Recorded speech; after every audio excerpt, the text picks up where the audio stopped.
He drives the number 88 Amp Energy National Guard Chevrolet for Hendrick Motorsports. And Dale, thanks for coming by. Dale is second in points. He's having a heck of a year, and I know you'd like to win here at the Brickyard. Talk. Yeah, we're coming in here with pretty high expectations. Coming off what's been one of my best years maybe in my career. So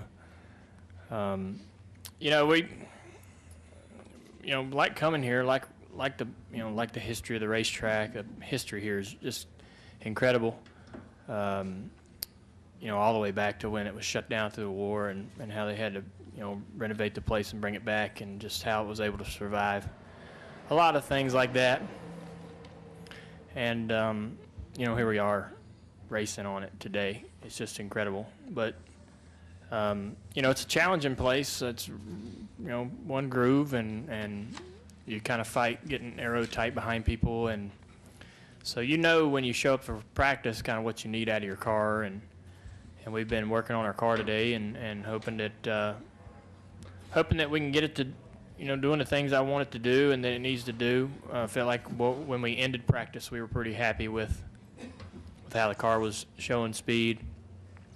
The car's not a real dream to drive, but I don't know that even when they're fast, they drive very well. But we like the speed the car has, and for some reason, we went into qualifying trim and didn't really put down any good laps that I was happy with. But we'll evaluate that and move forward. But I think the car's got some good speed and race trim, and just hopefully have a good start and work on the car and work hard all Sunday and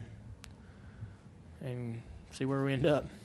Thank you, Dale. We'll take a few questions. We got Ed Hinton, Nate Ryan, Lee Spencer, David Newton. Go ahead, Ed. Ed Hinton, ESPN.com. Dale, is there anything you can remotely put your finger on about why this track's been pretty tough on you these 12 appearances? And also, do you feel like the way y'all are running this year might translate to better on this racetrack? I think that it could. I think I could come in here and probably maybe have my best finish here in quite a while.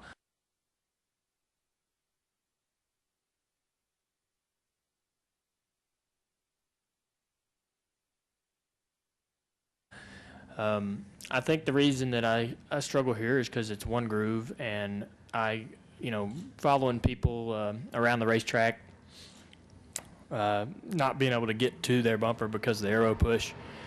I don't have a lot of patience for that.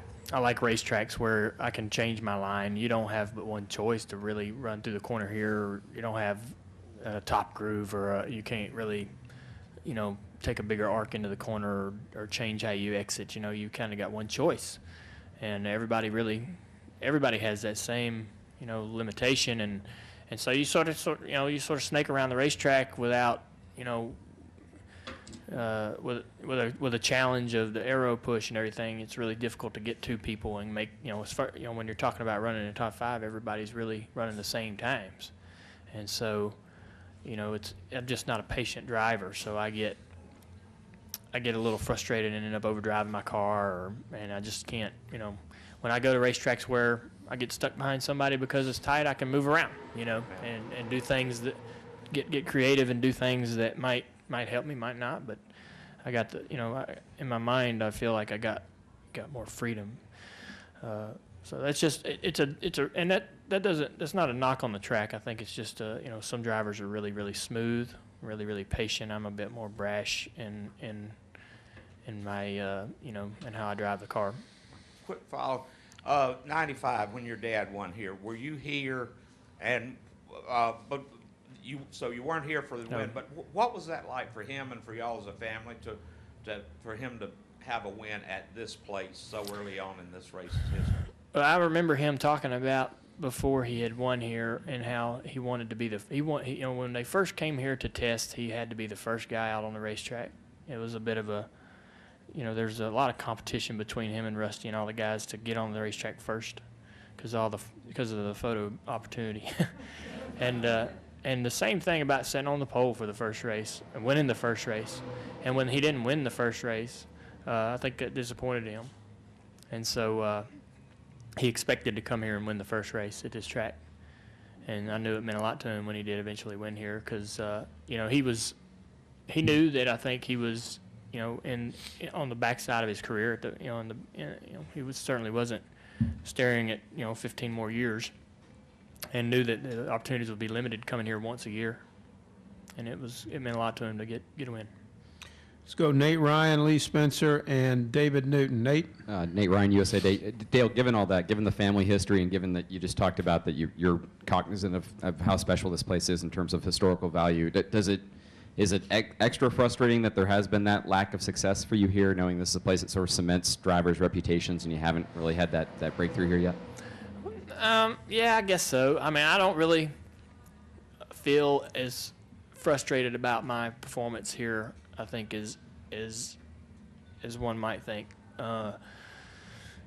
You know, I remember, you know, some cars that I had here were pretty good, and I thought we had a good car last year, and we got a bunch of grass on the grill and had to come in and lost a lot of track position and just fought all day long to get that back. And then Juan hit the fence in front of us and decided to rage quit the race and ran into the side of my car going to the pit lane. But, you know, so it was a little bit of a rough day, but I thought we had good speed, you know, and I look at the positives. I don't come here thinking, man, I've never been able to get my finger on this place. I feel like I know how to get around here. I just, you know, looking for the right balance in the car and just having a good, you know, putting together a good race. And that's not, you know, that's something we've been able to do this year, and something I've improved on, I think, and the team's improved on, is completing races and putting together full events, you know, not having a good, you know, first half and then you know, disappearing. We've been able to finish races and do well, even when we haven't been the best car. So I'm hoping we can continue that here. You know, and this track lends itself to Pocono, where I felt like we were really strong. And, you know, from what I saw today, I thought the car had good speed, where I thought we were a top 5, top 10 car easy. We'll go Lee, Lee, David Newton, Chuck Howard. Lee Spencer, Fox Sports. You talked a little bit earlier about patience. Steve Letarte, as laid back as he is, has that kind of helped you with your patience, because he's not going to be yelling at you on the radio, and he's going to be more, I guess, supportive, comforting. That voice is going to be more reassuring rather than, you know, feeding into that impatience. Yep. That's definitely true. And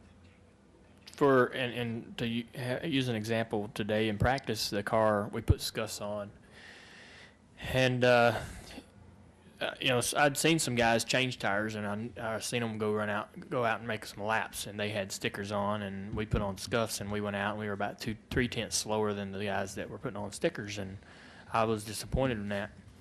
And so, you know, they were, you know, TJ and was saying the laps I was running were pretty good, and I was snapping back that I didn't think they were good at all, and I was getting frustrated. And probably 5 years ago, I would have sort of destroyed the morale of the whole group. You know, I would have changed the mood in the entire garage with that kind of attitude, and I would have just continued to get frustrated and sabotage the whole practice session. But with Steve, you know, I just kind of wait, you know, and I wait on him to sort of evaluate the situation, and you know, then we put on stickers and went out and ran what I thought we should be running. And so I was getting upset, you know, in the past, I think, for the wrong reasons. But he's definitely brought more structure and got me a lot more focused, I think, especially during the practices. And that's when you got to make hay during practice. Let's go with David Newton, Chuck, and then Marty Smith, and then we'll see where we are then. Yeah, David Newton, ESPN.com. Dale, your new commercial with Danica's coming out today, I believe. Nationwide? Yeah. Where does that rank on, what do you think of it, and where does that rank on your favorite commercials you've ever done? Well, I like the commercials that we do with Nationwide. They're some of my favorites. I'm a little more, I appreciate the sincere ones a bit more, where we talk about the lack of shareholders and stuff like that, and we're talking about the nuts and bolts of their organization and what they're about. Because I feel like that's me more genuine and more sincere. The funny stuff, I don't think I'm a very good comedian, so I don't really, I do what they say and we make a commercial, but the sincere stuff and the stuff where we really get down to it is what I like doing. Go ahead, Chuck. Chuck Howard, NASCAR Media Group Jr. You alluded to it, your confidence level of Pocono. It sounds like regardless of what happens tomorrow and coming off, you've got 3 straight top 10s at Pocono. With the repave, your last run there, do you feel you've got as good a shot or you have as much confidence as you've ever had heading to Pocono? Yeah, I really haven't had a good strong run at Pocono in a long time, and I felt like we had a great car there last time. And so I'm definitely looking forward to going back there. I think, I think the whole field will be a little bit stronger than it was. And it'll be a bit tougher, but I know we had some good speed. And really looking forward to it. This place is a bit of an anomaly. The corners are similar to some other places in the sport, but whether we run good or struggle, I wouldn't take too much away from it, because the place is so much different than other tracks we're going to run the rest of the year. We'll go Marty Smith and then with Steve Richards. Go Marty ahead, Smith, ESPN. Dale, four here is this magical number, 4 wins with the people that did it. Mears, Foyt, on Jeff. What kind of accomplishment is that historically to be in that group of names, accomplishing that here? 4 wins? 4 victories. 4 wins here is anywhere really is incredible. There's, anytime you look at stats and statistics at racetracks and you see it's a rare group of guys that are making stats like that, and it's always Jeff or my dad or Yarborough or somebody like that. never any surprises in those kind of statistics, but it just says I think what it says is it solidifies your greatness, your talent level, it puts you in elite company. It speaks for itself, really. Final question, Steve. Steve Richards, the PRN. Are you going to the Michigan Tire Test? I don't really know. And are you, well, even if you go or not, are you afraid they're going to find something that'll take any advantage you had away? No, I don't think that. I thought that the change in tire during the week was really going to be our downfall, and we still ended up winning the race. So I'm not really worried about the tire that they choose. That tire that they gave us, I think, was really extreme, and anything. I don't see them going any harder than that tire. I think going softer is better for me. But if we end up running the same tire, fine with me. Whatever. I don't think that the tire really will have much difference in how the race or how teams run or how competitive teams are. Everybody has the same tire. If you give me a softer tire, I might run faster than everybody else. But if everybody has the same tire, I think my confidence is still the same going into that race. I don't particularly want to do that tire test, but for the record. I think of other places that we need to work on, We'll work on that for you. Dale, thanks for coming in, and good luck this weekend. Thank you.